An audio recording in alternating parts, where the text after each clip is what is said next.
Suriname was a Dutch plantation colony in the Guianas, neighboured by the equally Dutch colony of Berkbeesch to the west, and the French colony of Cayenne to the east. Suriname was a Dutch colony from the 26th of February 1667, when Dutch forces captured Francis Willoughby's English colony during the Second Anglo-Dutch War, until the 15th of December 1954, when Suriname became a constituent country of the Kingdom of the Netherlands. The status quo of Dutch sovereignty over Suriname, and English sovereignty over New Netherland, which it had conquered in 1664, was kept in the Treaty of Breda of 31 July 1667, and again confirmed in the Treaty of Westminster of 1674. After the other Dutch colonies in the Guianas, i.e., Berbice, Essequibo, Demerara, and Pomeroon, were lost to the British in 1814. The remaining colony of Suriname was often referred to as Dutch Guiana, especially after 1831, when the British merged Berbice, Essequibo, and Demerara into British Guiana. As the term Dutch Guiana was used in the 17th and 18th to refer to all Dutch colonies in the Guianas, this use of the term can be confusing. History. The colonization of Suriname is marked by slavery. Plantations relied on slave labor, mostly supplied by the Dutch West India Company from its trading posts in West Africa, to produce their crops. Sugar, cotton, and indigo were the main goods exported from the colony to the Netherlands until the early 18th century, when coffee became the single most important export product of Suriname. The Amsterdam stock market crash of 1773 dealt a severe blow to the plantation economy, which was further exacerbated by the British-imposed abolition of slave trade in 1807. Many plantations went bankrupt, and without supply of slaves, many plantations were merged to increase efficiency. Abolition of slavery. Slavery was eventually abolished in 1863, although slaves were only released after a 10-year transitory period in 1873. This spurred the immigration of indentured laborers from British India. After a treaty to that effect had been signed between the Netherlands and the United Kingdom in 1870, apart from immigration from British India, Javanese workers from the Dutch East Indies were also contracted to work on plantations in Suriname. At the same time, a largely unsuccessful attempt to colonize Suriname with impoverished farmers from the Netherlands was started as well. 20th century. In the 20th century, the natural resources of Suriname, which include rubber, gold and bauxite, were exploited. The gold rush that followed the discovery of gold on the banks of the Lauwer River spurred the construction of the Lauwer Railway in 1902. Although construction was halted after gold production proved disappointing. In 1916, the U.S. aluminium company Alcoa began mining bauxite on the banks of the Kotika River, near the village of Mono. In 1938, the company built an aluminium smelter in Paranam, partly due to the importance of Surinamese aluminium for the Allied war effort. United States troops occupied Suriname under an agreement with the Dutch government in exile on 23 November 1941, under the provisions of the Atlantic Charter of August 1941. The Dutch government in exile promised to end the colonial relations between the Netherlands and its overseas possessions,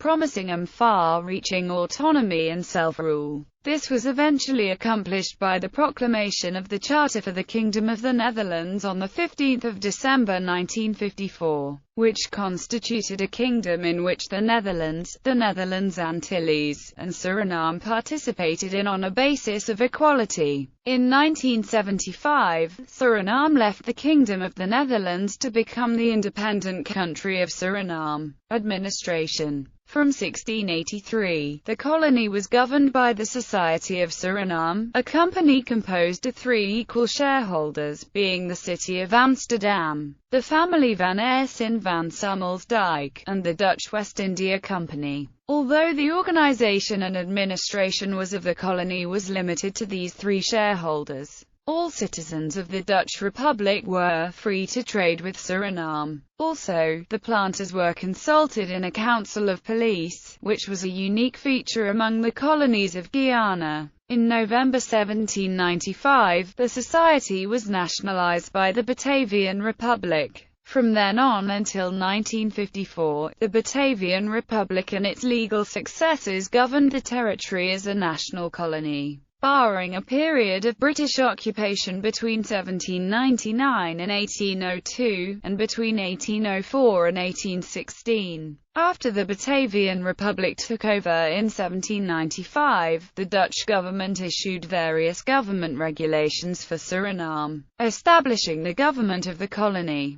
In 1865, a new government regulation replaced the previous regulation of 1832, which theoretically gave Suriname some limited self-rule. The colonial elite was given the right to elect a colonial council which would co-govern the colony together with the Governor-General appointed by the Dutch Crown. Among others, the colonial council was allowed to decide over the colony's budget, which was subject to approval by the Dutch Crown, but which did not see any involvement of Dutch Parliament. In the wake of the 1922 Dutch constitutional revision, in which all references to the term colony were deleted and replaced by the term overseas territory, the 1865 government regulation was replaced by the Basic Law of Suriname on 1 April 1937. This Basic Law renamed the Colonial Council to Estates of Suriname and increased the membership from 13 to 15. After the Second World War,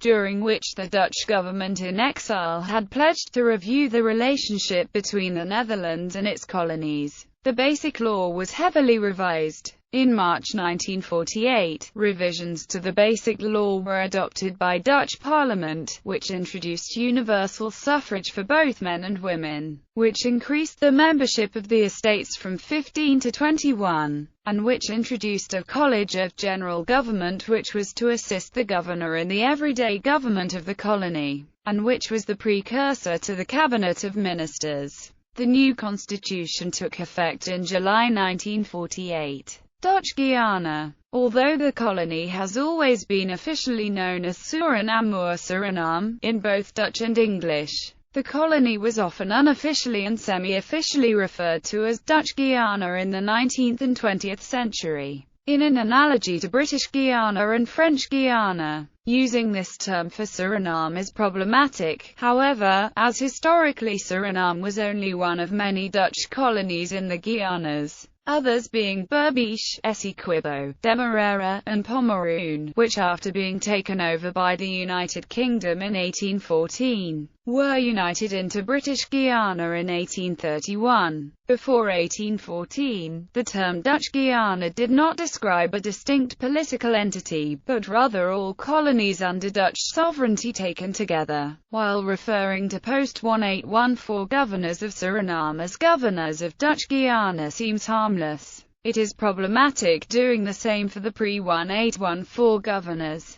as that would imply that they had jurisdiction over the other Dutch colonies in the Guianas, which they had not. Citations. Oost-Indie 2005 pp. 7-8. Budding, 1999. 57. Bakker 1993. 76. Bakker 1993. 105. Meiden, G.W. Betwist Bestuur, de Eerste EUW Bestuurlijke Ruzies in Suriname 1651-1753. 11. Budding. Geschiedenis van Suriname. 26. ABAF. Paula. Colonial Raad. Hoofdmomenten uit de staatskundige ontwikkeling van de Nederlandse Antillen. Retrieved 30 May 2012. Wat gebeurde er op 28 January 1948? Suriname.nu. 1989. Retrieved 30 May 2012. See for example this royal decree separating Suriname from Curaçao and dependencies. In treaties between the Netherlands and the United Kingdom, the colony is consistently referred to as the Colony of Surinam, e.g., Convention between Great Britain and the Netherlands, relative to the emigration of labourers from India to the Dutch colony of Surinam. The accession of the Dutch colonies of Curaçao and Suriname to the International Union for the Protection of Industrial Property. This is, e.g., how Jan Jacob Hartzenk uses the term in his Beschrijving van Guiana, of de Wild Kust in Zuid-Amerika.